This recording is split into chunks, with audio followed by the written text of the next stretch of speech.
ہمیں تو وہ کہانی بھی اسلام کی غربت کی یاد آتی ہے کہ جب احد کے اندر 70 شہیدوں کے لاشیں پڑے ہوئے ہیں تو حضرت صفیہ حضور کی پھپھی اپنے بھائی حمزہ کے لیے 2 چادریں لے کر کے کفن کی آتی ہے، تو حضور علیہ السلام نے فرمایا کہ جس قبر میں حمزہ کو دفن کیا جائے اسی قبر میں مصعب بن عمیر کو بھی کفن دیا جائے اور دفن کیا جائے، اور کہا میرے چچا کے لیے اس کی جو بہن میری پھپھو جو 2 چادریں لے آئی ہے، کہا 1 چادر ہم مصعب بن عمیر کو دیں گے۔ یہ مصعب بن عمیر کون ہے؟ تاریخ پڑھو، کتنی دل آویز تاریخ ہے۔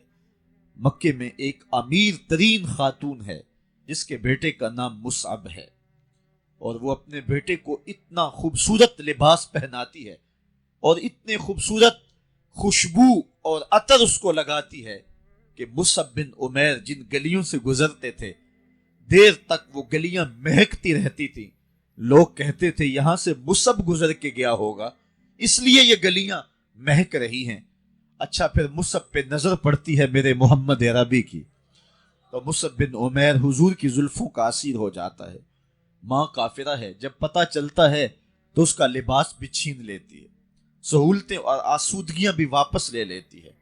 پھر وہ وقت بھی آیا کہ مصعب بن عمیر حبشہ کی جانب ہجرت کر جاتے ہیں۔ مکے کے حالات کچھ تھوڑے سے خوشگوار نظر آئے تو وہ حبشہ سے واپس مکے جب پلٹے تو ان کے بدن پہ جو چادر تھی وہ جگہ جگہ سے پھٹی ہوئی تھی۔ میرے آقا کریم علیہ السلام نے دیکھا تو حضور کی آنکھوں میں آنسو ٹپکنے لگے۔ کہا یہ وہی مصعب ہے جو اتنا خوش پوش نوجوان تھا کہ میں نے پورے مکے میں اس سے خوبصورت لباس پہننے والا کوئی دوسرا شخص نہیں دیکھا، اور آج میرے مصعب کو پہننے کے لیے جو چادر میسر ہے وہ بھی جگہ جگہ سے پھٹی ہوئی ہے۔ یہ اسلام کی غربت کی کہانی ہے، اور آج احد میں یہی مصعب بن عمیر شہید ہو جاتے ہیں اور ان کے لیے کفن بھی دستیاب نہیں ہے۔ حضور نے کہا جو میرے چچا کے لیے 2 چادریں لائی ہیں ان میں سے ایک کا کفن مصعب کو دے دو نا، اور دوسری چادر سے کفن میرے چچا کو دے دیا جائے۔ اچھا، حضرت مصعب کے لیے بڑی چادر رکھ دی گئی اور حضرت امیر حمزہ کے لیے جو چادر تھی وہ چھوٹی تھی۔ اگر سر ڈھانپتے تھے تو پاؤں ننگے ہو جاتے، اگر پاؤں ڈھانپتے تھے تو سر ننگا ہو جاتا۔ حضور نے فرمایا میرے چچا کا سر ڈھانپ دو اور پاؤں کے اوپر اذخر نامی گھاس ڈال دو۔ میں یہ اسلام کی غربت کی کہانی تمہیں سنا رہا ہوں۔ جب میرے رسول کے چچا کے لیے پورے کفن کا ٹکڑا بھی دستیاب نہیں تھا، اسلام اس وقت بھی عزت پا گیا تھا، اسلام اس وقت بھی ذلیل نہیں تھا، اسلام اس وقت بھی سربلند تھا، اور اسلام اس وقت بھی عزتوں کی مسند پہ تھا۔ یہ اسلام کا وہ دور ہے کہ جب حضور مسجد نبوی سے باہر نکلتے ہیں تو آگے حضرت عمر و ابو بکر رضی اللہ تعالی عنہما کھڑے ہیں، چہرے کے اوپر عجیب اداسی ہے۔ کہا عمر، ابو بکر اس وقت کیوں کھڑے ہو؟ عرض کی حضور بھوک نے گھر میں ٹکنے نہیں دیا، ہم نے چاہا حضور کا چہرہ دیکھ لیں تو کچھ پیاس بجھ جائے، کچھ بھوک مٹ جائے۔ حضور نے فرمایا میرا حال بھی یہی ہے، جس چیز نے تجھے گھروں سے نکالا ہے وہی چیز مجھے گھر سے نکال لائی ہے۔ چلتے ہوئے حضرت ابو ایوب انصاری کے گھر کے قریب سے گزرے، حضور کی خوشبو پا کے وہ باہر آ گئے۔ عرض کی بندہ نواز آج میرے مہمان نہیں بنتے؟ حضور نے کہا تمہاری مرضی۔ گھر لے گئے، چٹائی بچھائی، حضور کو بٹھایا، گھر والوں کو بکری کا بچہ ذبح کر کے دیا، کہا جلدی جلدی کھانا تیار کرو، میرے آقا کو بھوک لگی ہوگی۔ یہ کہہ کے واپس آئے، حضور کے پاس بیٹھے، نظر چہرے پہ پڑی تو گھبرا گئے۔ نکاحت کے آثار اتنے واضح تھے کہ سمجھ آ رہی تھی کتنے دنوں سے حضور نے کچھ نہیں کھایا۔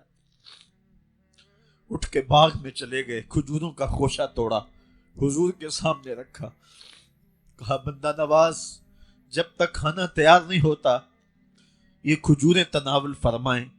تھوڑی دیر کے بعد کھانا دسترخوان پہ لگ گیا، حضور سے عرض کی گئی حضور آئیں کھانا تناول کر لیں۔ حضور نے دسترخوان پر تشریف فرما ہو کر کے حضور نے کپڑا اٹھایا تو حضور نے جب دیکھا کہ کھانا ہے تو حضور نے ایک روٹی لی اور چند بوٹیاں اٹھائیں اور ایک خادم کو بلا کر کے کہا جاؤ ہمارے گھر دے آؤ۔ میری بیٹی فاطمہ کتنے دنوں سے بھوکی، مال کے کونین ہیں گو پاس کچھ رکھتے نہیں، دو جہاں کی نعمتیں ہیں ان کے خالی ہاتھ میں۔ آپ کو پتا ہوگا کہ جب میرے رسول کا انتقال ہوا ہے، حضور کا وصال ہوا ہے، تو حضور کی ایک زرہ ایک یہودی کے گھر میں گروی رکھی ہوئی تھی۔ حضور نے زرہ رکھ کر کے اس سے قرض لیا ہوا تھا۔ یہ اسلام کی غربت کی کہانی ہے، اور پھر اللہ نے اسلام کو امارت کے رنگ بھی دیے۔ آؤ تمہیں کہانی سناؤں۔ حضرت عدی بن حاتم روایت کرتے ہیں، صحیح بخاری میں روایت ہے۔ یہ حاتم تائی کے بیٹے ہیں۔ کہتے ہیں میں حضور کی خدمت میں حاضر ہوا، ایک شخص آیا، کہنے لگا حضور غربت نے میرا برا حال کر دیا ہے، اور اس نے شکایت کی غربت کی، پسماندگی کی، اور اپنی معاشی بدحالی کی۔ پھر ایک شخص آیا، کہنے لگا حضور میرے پاس دولت تو ہے، لیکن میں نے جس منزل پہ جانا ہے راستہ پر خطر ہے، تو میرے لیے کیا حکم ہے کہ میں کیسے راستہ طے کروں؟ تو یہ دو لوگوں نے یہ باتیں کی، تو حضرت عدی کہتے ہیں کہ حضور نے روئے سخن میری جانب موڑا اور میری جانب مخاطب ہو کے کہا عدی تو نے ہیرا دیکھا ہے؟ عدی کہتے ہیں میں نے عرض کی حضور دیکھا نہیں، سنا ہے۔ ہیرا یہ شہر ہے عراق کا۔ تو حضور نے فرمایا عدی تو نے ہیرا دیکھا ہے؟ میں نے کہا نہیں حضور دیکھا نہیں، اس کا تذکرہ سنا ہے۔ فرمایا عدی اگر اللہ تجھے زندگی کی مہلت دے تو ہیرا سے ایک خاتون چلے گی، تو اپنی آنکھوں سے دیکھے گا اور مکے تک پہنچے گی اور اللہ کے گھر کعبہ کا طواف کرے گی، اور اس کو ہیرا سے لے کر کے مکے تک اللہ کے علاوہ کسی کا ڈر نہیں ہوگا۔ کہتے ہیں کہ میں نے دل میں کہا کہ پھر بنو طے کے ڈاکو مر گئے ہوں گے جنہوں نے عرب کے اوپر روب ڈال رکھا ہے، تو وہ تو پھر ختم ہو گئے ہوں گے۔ کہتے ہیں میں ابھی سوچ ہی رہا تھا کہ حضور نے مزید میری حیرت میں اضافہ کرتے ہوئے کہا عدی اگر تجھے اللہ نے زندگی کی مہلت دی تو تو دیکھے گا کہ کسرا کے خزانے تیری جھولی میں ہوں گے۔ تو اس دور کی سپر طاقت تھی۔ میں نے کہا حضور کسرا بن ہرمز؟ حضور نے فرمایا ہاں کسرا بن ہرمز۔ کہتے ہیں کہ حضور نے پھر فرمایا عدی اگر تو زندگی پائی تو تو وہ دن بھی دیکھے گا کہ ایک شخص زکوٰۃ کی رقم لے کر کے، زکوٰۃ کی چاندی لے کر کے، زکوٰۃ کا سونا لے کر کے نکلے گا اور اس کو کوئی زکوٰۃ کا مستحق ہی نہیں ملے گا۔ حضرت عدی بن حاتم کہتے ہیں کہ پھر میں نے وہ منظر اپنی آنکھوں سے دیکھا کہ ہیرا سے خاتون چلی اور مکے تک پہنچی، اور امن ایسا تھا کہ اس کو اللہ کے علاوہ کسی کا ڈر نہیں تھا۔ پھر وہ لمحے بھی میں نے دیکھے کہ کسرا بن ہرمز کے خزانے مسجد نبوی کے باہر پڑے ہوئے ہیں۔ تو کہتے ہیں تیسری چیز میں دیکھ نہ سکا، اور میں نے لوگوں کو کہا کہ یہ میں تو نہیں دیکھ سکا، میری شاید زندگی وفا نہ کرے، اور اگر تمہاری زندگی وفا کرے تو تم دیکھنا میرے آقا نے جو فرمایا تو دو باتیں تو پوری ہو گئی ہیں، اور تیسری بات تم دیکھ لو گے۔ حضرت یحییٰ بن سعید فرماتے ہیں کہ حضرت عمر بن عبدالعزیز کا زمانہ تھا، اور انہوں نے مجھے افریقہ کی جانب زکوٰۃ وصول کرنے کے لیے بھیجا۔ میں وہاں سے زکوٰۃ وصول کی، اور پھر میں زکوٰۃ لینے والے مستحقین کو ڈھونڈنے لگا، تو کہتے مجھے کوئی مستحق نہ ملا۔ پھر میں غلام پکڑتا اور اس کے پیسے دے کے اس کو آزاد کرواتا چلا جاتا۔ حضرت عمر بن عبدالعزیز کا زمانہ ہے کہ گورنر ہے عراق کا، وہ حضرت عمر بن عبدالعزیز کو لکھتا ہے کہ اتنی رقم ہے، اس کا کیا کرنا ہے؟ تو عمر بن عبدالعزیز کہتے ہیں رقم لے کے یہاں نہ آنا، وہاں عراق کے لوگوں میں بانٹ دو، جو زکوٰۃ کے مستحق ہیں ان کو تقسیم کر دو۔ تو گورنر لکھتا ہے جو مستحق ہے ان کو دے دی، اب کوئی مستحق نہیں رہا تو میں کیا کروں؟ تو حضرت عمر بن عبدالعزیز کہتے ہیں جو مقروض ہیں ان کا قرض اتار دو۔ تو کہتے ہیں کہ ہاں قرض بھی میں نے اتار دیا ہے، رقم پھر بھی بچ رہی ہے، کیا کروں؟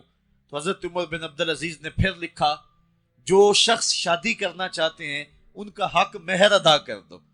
میں نے کہا کہ وہ بھی کر دیا ہے، رقم پھر بھی بچ گئی، اب کیا کروں؟ تو حضرت عمر بن عبدالعزیز نے مجھے لکھا کہ جو غیر مسلم ہیں جنہوں نے ٹیکس دیا ہوا ہے، جتنا ٹیکس دیا ہے اس سے دگنے پیسے ان کو قرضے میں دے دو، اور ان کو کہو جاؤ اس کا کاروبار کرو، کھیتی باڑی کرو، اور ساتھ انہیں یہ بھی کہہ دینا قرض کی فکر نہ کرنا اور زیادہ اس میں پریشان نہ ہونا، جب دے سکو گے دے دینا۔ یہ دور بھی پھر اسلام نے دیکھا اور یہ گھڑیاں بھی دیکھی، جب چیتھڑے پہنے ہوئے تھے، جب پیوند لگے لباس پہنے تھے، جب پیٹ میں ڈالنے کے لقمہ بھی نہیں تھا، اللہ کا دین اس وقت بھی غالب تھا۔ اور جب گلیوں کے اندر ریشم بکھرا ہوا ہوتا تھا، کوئی اٹھانے والا نہیں تھا، دین اس وقت بھی غالب تھا۔ دین کا غالب ہونا یا نہ ہونا، اس کا تعلق جو ہے وہ مال و دولت سے نہیں ہے۔ اقبال کہتا ہے کہ زوال بندہ مومن کا بے زری سے نہیں، مومن کا زوال بے زری سے نہیں ہے، بلکہ اس کا سبب کوئی اور ہے۔ وہ سبب ڈھونڈنا ہے کہ ہم دنیا میں رسوا ہو کے کیوں رہ گئے، ہم زمانے کے سامنے تماشا کیوں بن کے رہ گئے، آج نبی کی امت پوری کائنات میں رسوا ہو کے کیوں رہ گئی، آج ہمارا تماشا دیکھا جا رہا ہے، آج بھوکے کتوں کو ہماری بیشتر بہنوں کے اوپر چھوڑا جا رہا ہے اور اس کا تماشا دیکھا جا رہا ہے۔ کیا ہم نے یہ دن بھی دیکھنے تھے؟ ہم نے سراغ لگانا ہے۔ دولت کی قلت اور کثرت یہ ثانوی چیزیں ہیں، ہم نے تاریخ میں دیکھا ہے، ہم کبھی مالی طور پہ کمزور تھے، رسوا نہیں ہوئے ہیں، مال زیادہ ہو گیا رسوا نہیں ہوئے ہیں، رسوائی کے سبب کوئی اور ہیں۔